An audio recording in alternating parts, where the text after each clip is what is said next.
Hey guys, welcome back to my channel. I am home from Deco Summit. I am working on my videos of the entire event, and so I'm going to post this first one. I asked you guys over on my Instagram if you would like to see the full Q&A panel segment.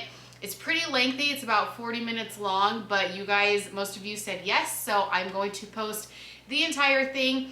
It might be a little difficult to hear in some spots. I tried my best with the audio. I filmed on my GoPro from a seat in the audience, so hopefully you guys can hear everything okay. When I played it back, I thought it sounded okay. I mean, it's not perfect by any means, but you can clearly hear everything that is said.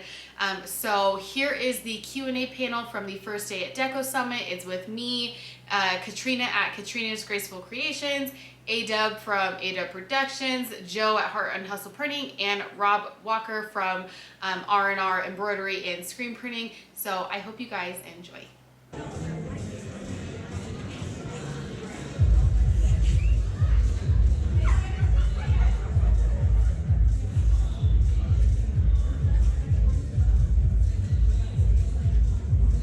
All right, guys. So good afternoon, everyone. We're going to get started with our first half of the day. I'm just here to kind of tag along, start off with some of the questions. I'm not going to introduce them. I'm going to let them do that themselves. We have some great speakers here today. So I'm going to pass the mic, let everybody say who they are, where they're from, what they do. And if you don't know, you will know. And then we'll kind of get started.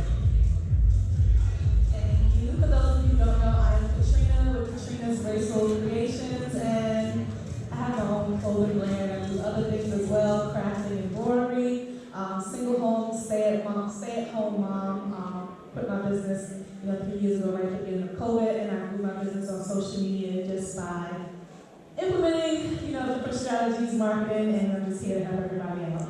Hello.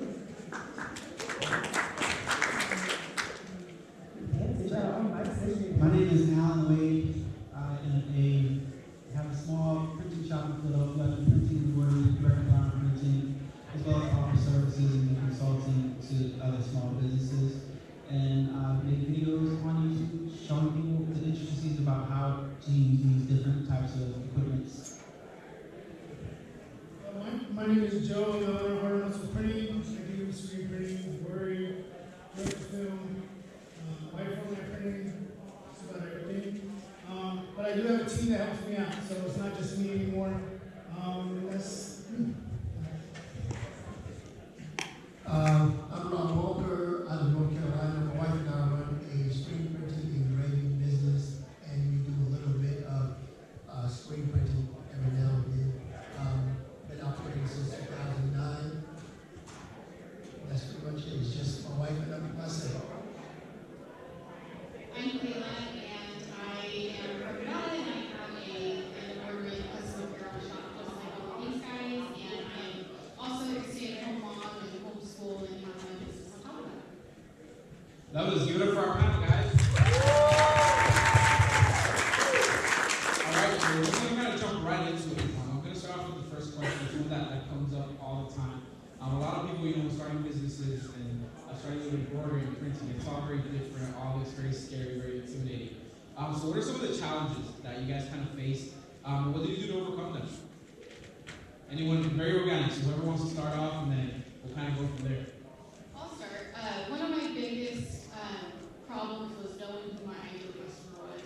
I came to Deco Summit 2 years ago, and I had an absolutely dying Etsy shop, and was trying to follow the trends, and it was oversaturated, and didn't know what I wanted to do, but knew I wanted to do something with embroidery because I loved it.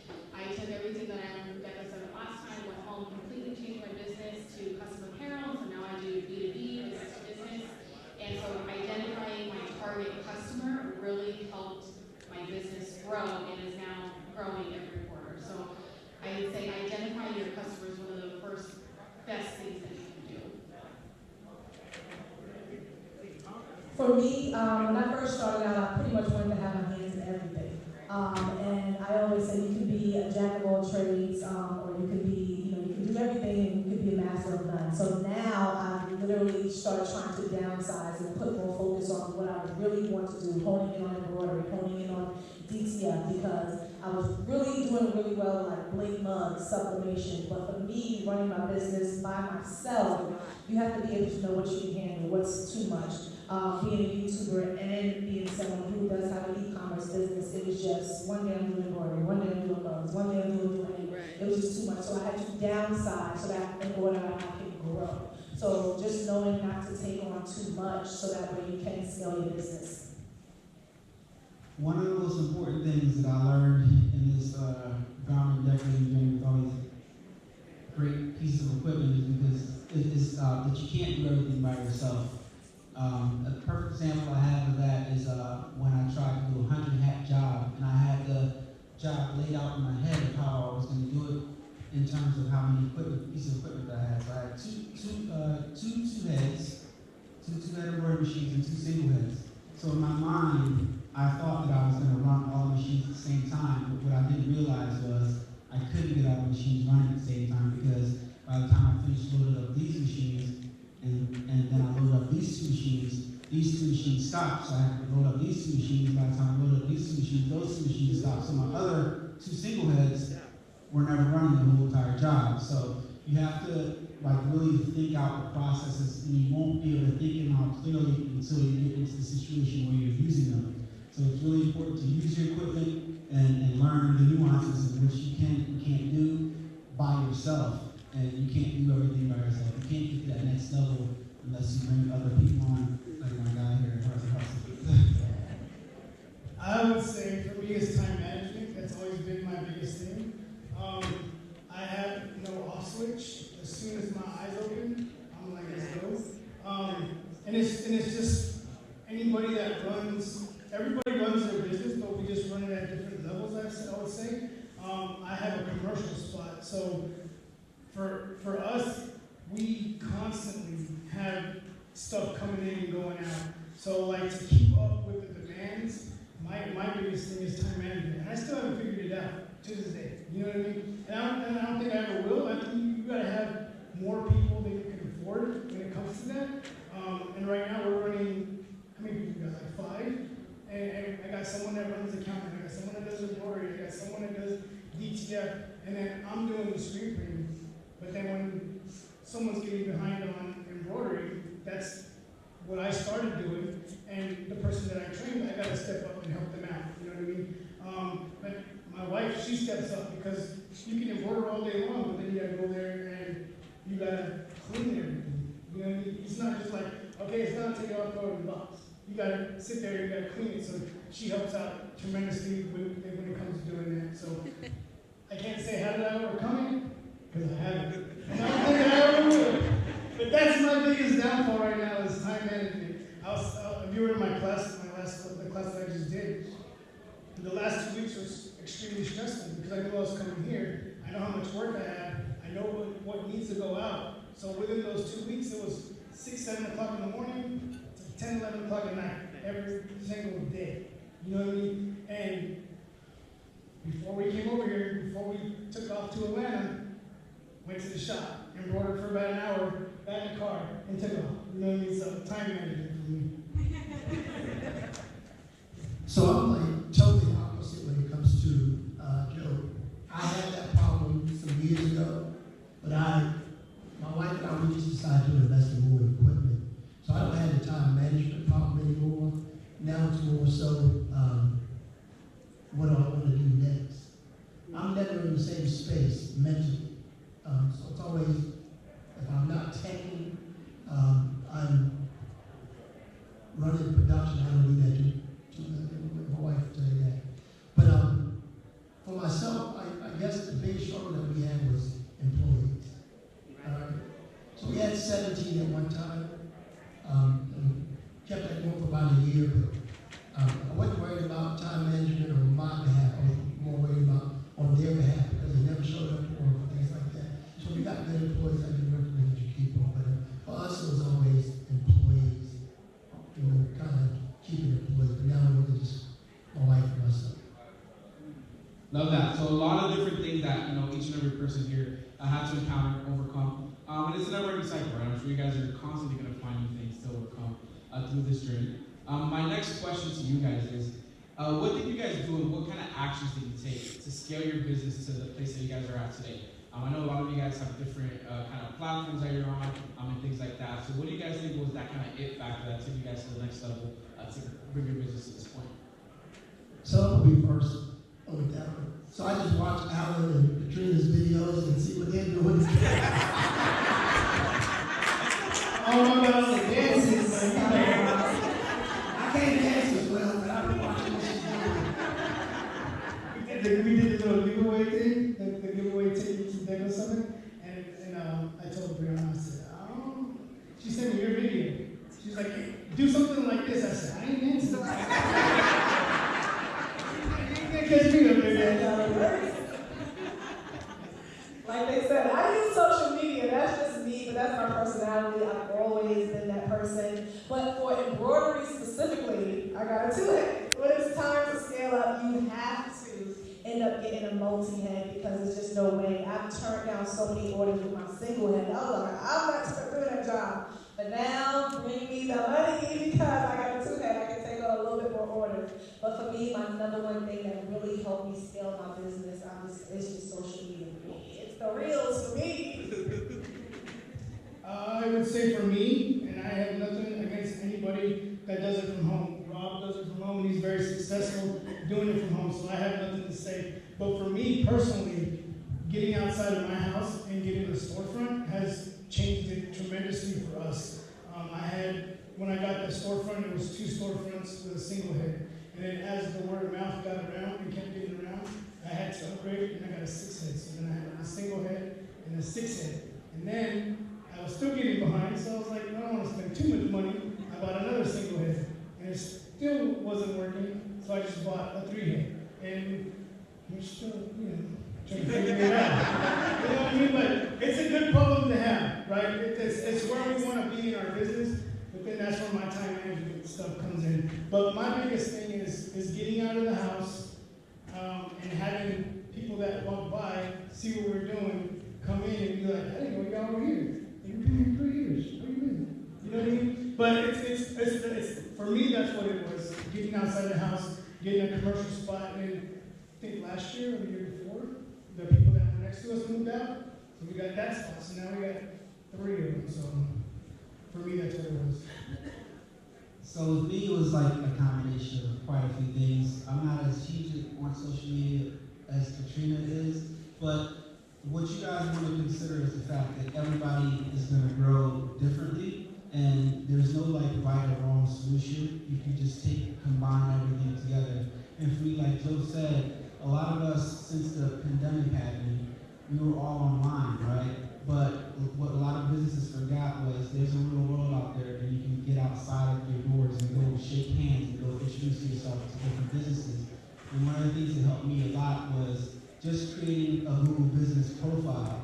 And I was surprised that when I created a Google business profile, I started getting actual phone calls to my business phone. And it just blew my mind that I didn't pay for any ads, and I was just getting people calling me just because they were in my area. So also another thing you want to consider is your creativity, right? Like you're only going to get as much business as your creativity allows you. So what I mean by that is you gotta think about what businesses can I go solicit my services to that will read my service, right?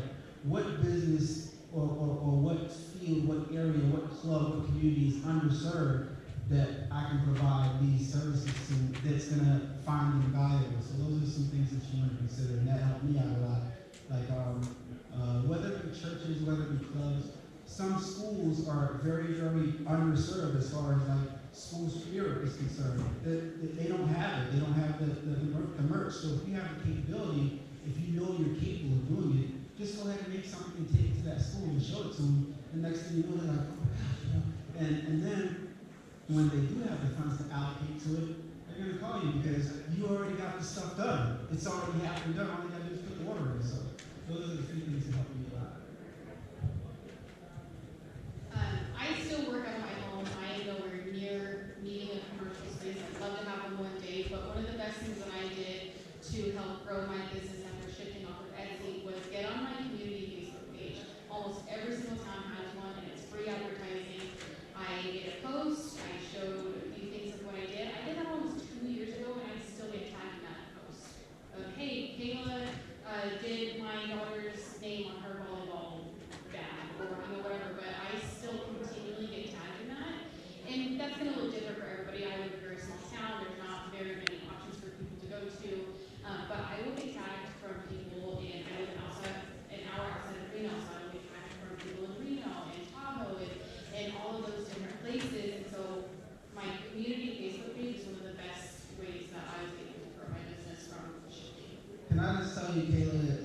been amazing watching you grow because I remember when you first got your machine and like I'm watching you online right now. I'm just so happy for you of how your business is like slowly picking up. Y'all know who that is. She has been doing her thing since her first Deco Summit. I met her here at Deco Summit 2 years ago, and she has been blowing up ever since. This is a true example of like getting an embroidery and just starting and just taking it and running it. Homegirl got a second machine for me. So super exciting, guys. You guys see everybody has a different journey, right? And they're all just continue, right? It's something that never stops. With that being said, I definitely, I'm not here to be the one talking or asking questions. So I want to open it up to you guys. I want you guys to raise your hands, and then we'll kind of just ask some questions to the panel here, just to see what you guys want to ask. So who wants to start off? Any questions? Not everybody wants. Yeah. Right there in the room. Do we have a mic? Well, I can talk Oh, loud. all right. Go ahead. Shove it down, I can talk loud. Kayla, you kind of mentioned it here where it is. My question is when you're at ground zero, how do you get from zero, when you get from, when you go from ground zero to ground one? What is the very first things that you would do in order to get out there? Especially if you're in a community where you just moved to and you don't know anybody. I think a lot of people forget the old school way of advertising. I know it was mentioned this morning about grassroots advertising. Go shake business owners' hand. Take their logo, get it digitized, and say, hey, I made you a hat, here's my business card, I do custom embroidery, I would love to help you someday. Just go around, shake people's hand, hand them a business card, and I think that's a great way to get your name in the door. And then again, your community Facebook. Post some pictures, link to your website. I think that would be great. Same thing with like community neighborhoods. Yeah, but we live in a neighborhood where the community has a Facebook page. Post to that too. Sometimes they have spots where you can put your business stuff. I know ours does, so like if someone's looking for something, they can go in and look for it. That's a really good way to do it too. Yeah, Kayla and Joe hit the nail on the head. Like, if you get out there and like a lot of us think when we buy these machines, like and Katrina knows, like you heard her say earlier that she's not giving away anything for free, but she will indirectly strategize and give stuff away for free. Because what you guys have to understand is when you're giving something away for free, you're not really giving it away for free because it's advertising, it's promotion. And then when that person receives that free item, the next time they want something made, or the next time their friend wants something made, you're gonna pop into their head. And hey, who's that person that gave you that? Okay, yeah, I got this person, and next thing you know, you're getting business. Hey, I was referred to you by so-and-so, and you're like, oh, yeah. So, when you're giving away something for free, it's not really free. It's just for future business, so you're setting yourself up. So don't be afraid to get inside, shake somebody's hand, and make their shirt with their logo that they might not have. Everybody might be walking around the establishment with just regular clothes on. It looks more professional with your hat and your logo on your hat and your shirt. And not only does it look more professional, but it makes your staff feel more prideful to come into work every day. So go in, find out who's in charge, give that person that's in charge that thing, right? And not only will you get business from that business possibly, but they're all going to have family reunions. Their daughter might play soccer, right? Their son might play football. That's just how it happens. I'm here to try to make it proof. I'm sure Joe can attest to that because I see this stuff all the time. That's how it happens.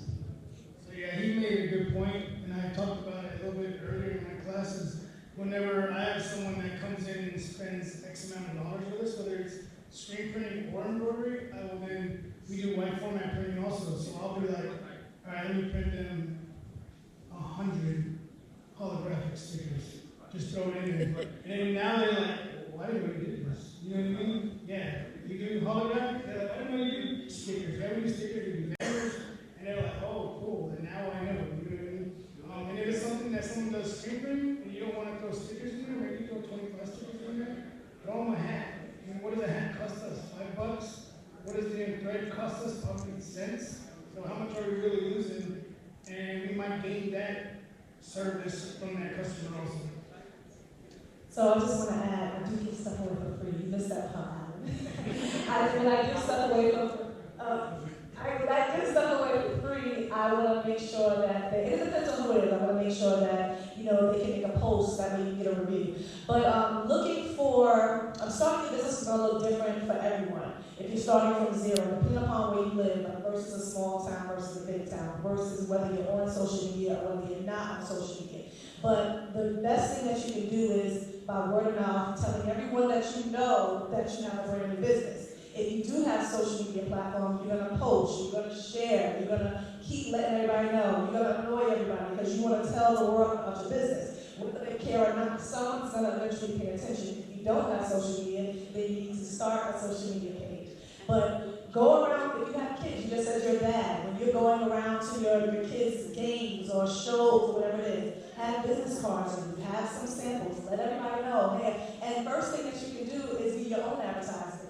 Make a shirt or a hoodie or whatever, or a hat that has your business on it, that has your logo. You can even create QR codes in Canva, like I did on the screen, and have everybody scan your website. That's the easiest form. So if I can tell you about my business, but if I want to access and see what you have right off the bat, make sure you have business cards with your QR codes. Now I don't make business cards without flipping it, and my QR code is right on the back.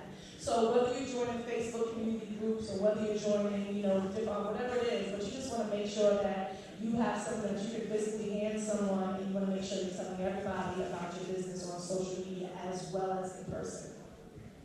Love that. Next question. So for each one of you, and I want to say first, I do follow every one of you, okay? Alan, from day one with the people from, oh my God.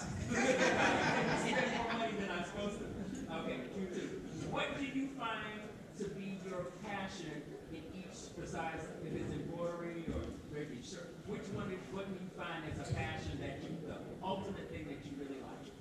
So for me, I really enjoy the process of embroidery.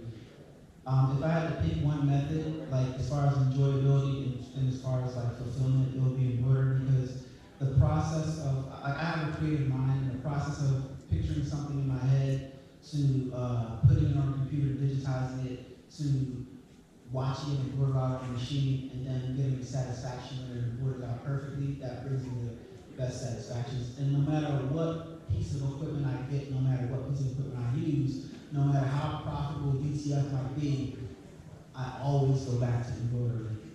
Embroidery is always like my go-to as well as my fallback. Like I said in my presentation, it's timeless. It has a high perceived value, and you're always going to go back to embroidery no matter what, so it's embroidery for me. Mine would be embroidery too. A lot of the same exact reasons. I think what I love more than just a process is just if you're good at what you do and you have a quality product and your customer's excited, that's my passion. When I can give somebody their sweaters, hats, polos, all in one box, and they open it and they go, oh my gosh, this is amazing. And especially when they say it looks a lot better than the last place I got my stuff from. I love that. But I think embroidery would be my favorite if I had to absolutely pick a method, but just the customer satisfaction. So for myself, it would be probably the technical part of it. I enjoy working on the machines. I get the opportunity to see a lot of you after it's fixed and it's actually running the correct way, and you get to smile and like, man, it's never run this good, so that's always been my thing. So just the technical part of the embroidery always works best for me.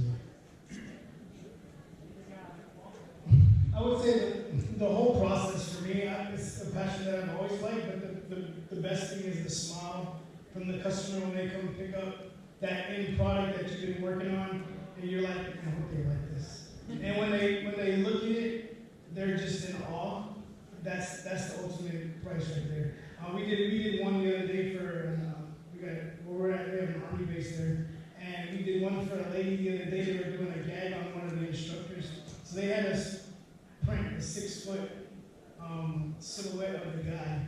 And when she came in, I wish I would have pulled the footage from our cameras in the store. Her reaction I didn't even know how to react to it because it was so priceless the way she acted. She couldn't even talk.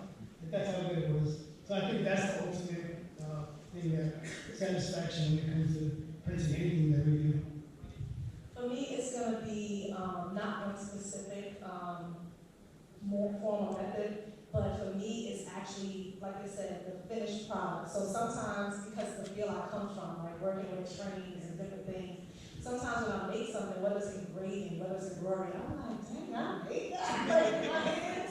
So for me, it's just a finished process, the whole entire step by step. And then because I turn around and I show you guys the work, and I get the feedback that I get when I do my, so that's why I do what I do, because when I make it, I'm not myself. Yeah, I like listening to music. It's boring sometimes when you just make it by yourself. But for me, the joy and the fulfillment I get is putting together the reels and putting together everything and then showing you guys the finished product and then actually getting your feedback and your reactions. And if you feel like, she did it, then I can do it too. So for me, it's that, the whole entire process.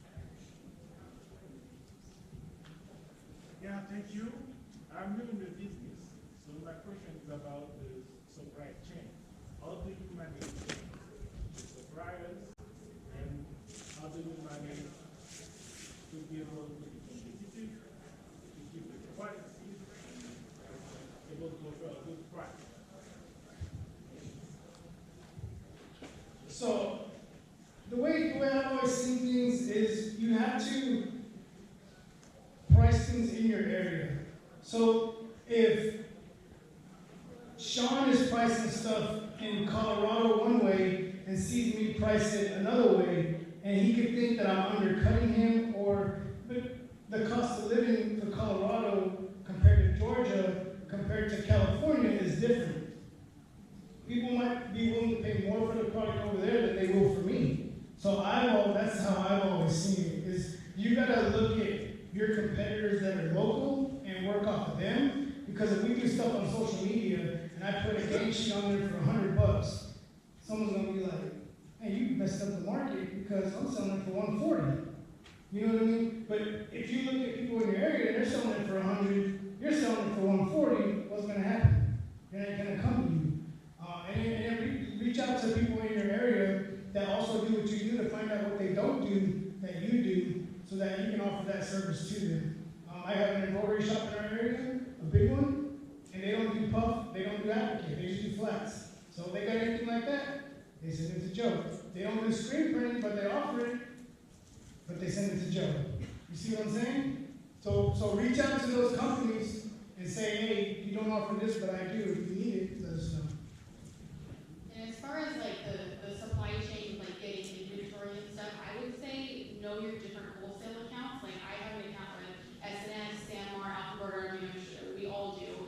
And you cannot keep Richardson 112s in stock on SNS. They are always sold out in every single color. So I would just say have options for your customer. Well, I know you're really adamant about the Richardson 112s, but I have a flex fit in a very similar shade of green or whatever. So just know your options that you can sell your customers so that they don't feel like they're out of luck. So as far as being a price competitive with other, because you know you got Amazon, you got all these other chains with fast delivery, different prices. So I always say you have to believe in the quality of your product. So if he's pricing his hats at 25, but mine's are priced at 30, it's also going to be about your brand. That's why I say social media presence is so important, or social proof, or whether reviews, whether you have social media or not, because you know people can go by reviews on the website. But my price is my price. So just like Versace versus or Nike versus, you're gonna pay for what you want. You're gonna pay for the brand. You're gonna pay for the quality, and you're also paying for the customer service. Customer service is everything. So I'm not gonna lowball my price or lowball my service because I want to make just maybe one potential sale. Because at the end of the day, people are gonna buy from you if they want to, if they believe in your product, if they believe in your price. And if you lower your price, you're like, well, what's wrong? It's not. It might be. It's that good quality. So if you set a price, yes, you want to look at your market, your area, and you want to get an idea of what other people are pricing and stuff at. But at the same time, I don't market everything I sell to everyone. That's why you have to know your audience and know who you're selling to. So set your price based upon, like what you pay for all of your supplies that's going into it. And then From that, you want to see, okay, what's the profit I want to make? And then what's the labor involved? And then what's my quality? What's my time worth? What's my name worth? You set your price and stick to it. Love that. Any other questions, guys? We'll take this last one in the back.